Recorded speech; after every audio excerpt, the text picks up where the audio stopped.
I think one thing that people who involve themselves in rap music, the coveted sound, right? I think is something that everybody looks at, and they kind of base their music selection on. So you got like West Coast. Who Right. was your favorite West Coast artist? Man, you got Sebo, you got There's one though. You only get one.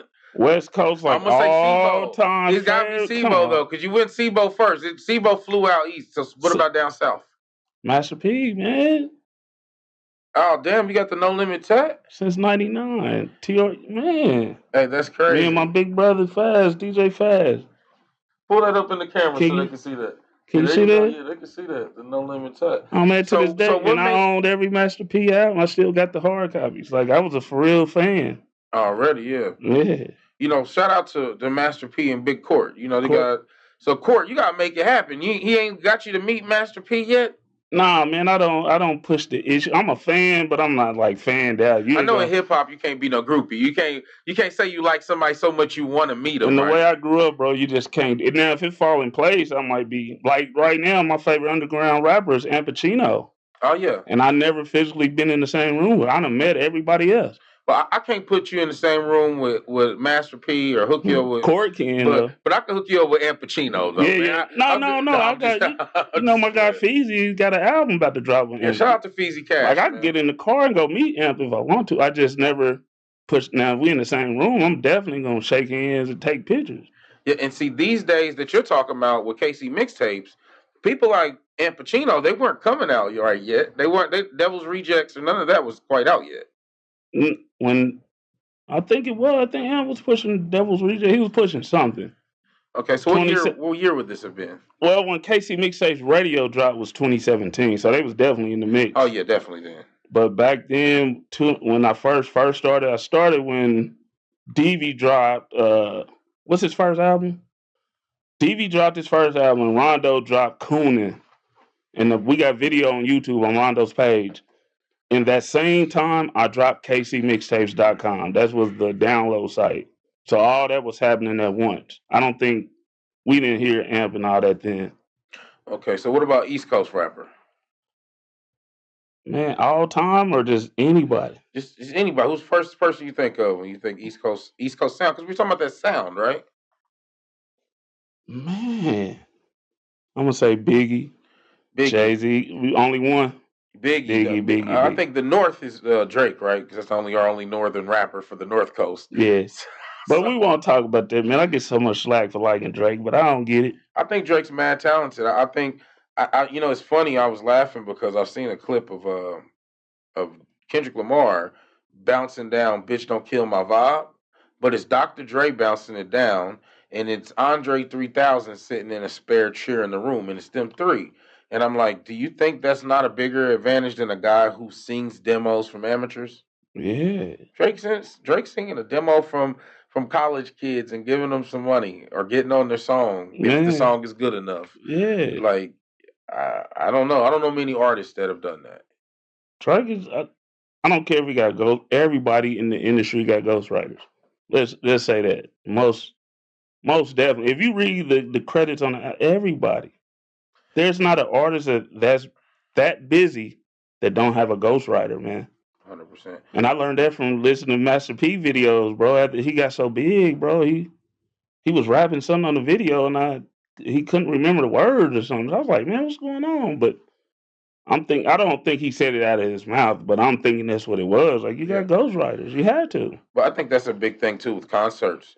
Like, when you go to concerts, yeah, a lot of people don't know their lyrics, but Cardi B didn't write her lyrics as they always shame her for, but she was one of the few people who was, like, on like the record. She was rapping her shit like the record. But let's say this. I ain't going to say ghostwriter as there's a nigga in the room writing all your raps. Nah, we've been in the studio and niggas add to people verses, bro. Like niggas get stuck on 8 bars and like, man, I can't come up. And the dude over here might be like, man, say this. But that's black music.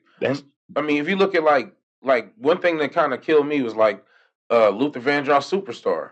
That's not him. That's not now and then. It sounds so beautiful when he's singing it, but he didn't come up with it. Yeah. Whitney Houston, I Will Always Love You. That's not Whitney Houston's everything. But now it's getting shamed because it's a rapper. Well, and Drake don't even rap. Do he rap about killing people or like street shit? Like I mean, he kind of he say some shit. innuendo. Yeah. But what I'm saying is even from an ownership or just longevity, it's like we were talking about sound, and I Yeah. think that's one thing that is gone from rap music is kind of, or in reality, hip hop transitioning into rap music. A lot of places is based off sampling. There really is no sound. Like people say the Kansas City sound or the Midwest rap sound. Right. I don't think Detroit has their own sound. I think they sound like the Bay about 10 years ago, 13 years ago, Mixed with Kansas City. mixed with some Kansas City. Um, you know, that's huge. So you started the studio. Who was some of the first clients that you had that actually came through the doors? I started the studio because of my sister. Okay. She my older sister came to me like, "Did you hear?" I was DJing house parties. I was just doing house. Dude, I was working at a liquor store getting liquor, doing house parties for no reason. Yeah. So I started buying equipment because I wanted to be like in the background. That was my whole thing. Like I want to be able to create or help create. My older sister was like, "Man, did you hear your youngest sister?" It's like, no, but she was young, so she couldn't come at me. They looked at me like a father type figure. I wasn't that older than them, Hmm. but they looked at me like I was a father figure. So all the cussing and shit that they wouldn't like that they was doing, that she was doing, she wasn't gonna do it in front of me. So it took me a while. Then I heard it. Then I was like, man, I'm going to buy some equipment. I didn't even know how to run a computer. That was 2000. I didn't even know how to turn a computer on. So So I what taught was the myself first all that. doll you came out the gate using? What was Pro your Tools. It's always been Pro Pro Tools. Tools from day one? I don't even think I know how to use anything else. I mean I can because there's so many years of Pro Tools, but Pro Tools is it. Man, that's how I know if you're a real one. If you're using that Pro Tools, you didn't in a day of what's they using Studio One. Studio One. Then now they got Fruity Loops you can record in because that's what my son used. I can't invest in the Pro Tools because I'm not using it regularly. So I've been Right. kind of cutting up in Logic. So who were some of those first clients that walked through the door? So once you got the studio up, it's ready to go. Who were some of those people who in the first couple months became your The- clients? so I was doing it I was in the basement apartment. So my first one was like it's a rapper named Coy Boy. You know Coy? Big dude. Yeah, Mm-mm. he's cold, man. He been on some Rondo stuff. He was like a real first client. And then it jumped from that to doing mixtapes. Like I was just doing regular mixtapes, taking regular songs, mixing them up, trying to sell them, all that. And then Rondo came through the door. Rondo came in like, look, you my DJ. I got this idea. I was like, dude, I'm not a real DJ. I'm just in the house party playing music because I love music. So he came up with this idea. I'm gonna do these mixtapes while I'm working on these albums. 2006, man, that was it. It was just Rondo. Then Rondo brought D-Lo the Chop, Slop the Gambler to the house, 50 Fats. We did the first mixtape, I'm Not Playing One.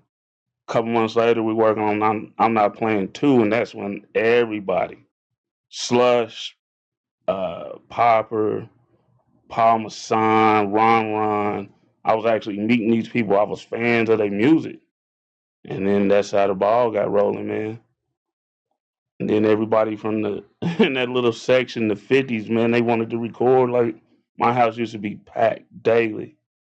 Yeah, and speaking of the '50s, I always, tell people that some of the best music in Kansas City and the most original music in Kansas City comes from the '50s. In my opinion, nobody has really ever made more or better music, in my opinion, than besides, Rich the Factor and Tech Nine, who live on an island of their own. I feel like in all Kansas City music discussions, Rich the Factor, Tech Nine, we leave them out. Yeah. But I feel like really Fat Tone was the guy. Fat Tone, even over Rich the Factor and Tech, to me personally, had a couple tracks that was like, you And the know, only reason they don't bring him up is often because he they say he lived what he rapped. You know what I'm saying? Like people were scared of his music. you know, Some people. the thing about Fat Tone was, man, I worked around Fat Tone and I Yeah. got an opportunity to meet him several times. And, I had some friends who told me, they always picked on me because I worked at a club and I didn't let Fat Tone through the side door. He Right. tried to come through the side door. I kind of pushed the door shut and closed it. I didn't know it was him though. I Right. just, I'm doing my job. Right. And he come in and he was happy about that because he's like, well, I know if my ass done got pushed and shut out, you ain't gonna just let anybody. You ain't let in. nobody in here because I'll shoot this door. And told you that. Yeah, we'll do it. Yeah. So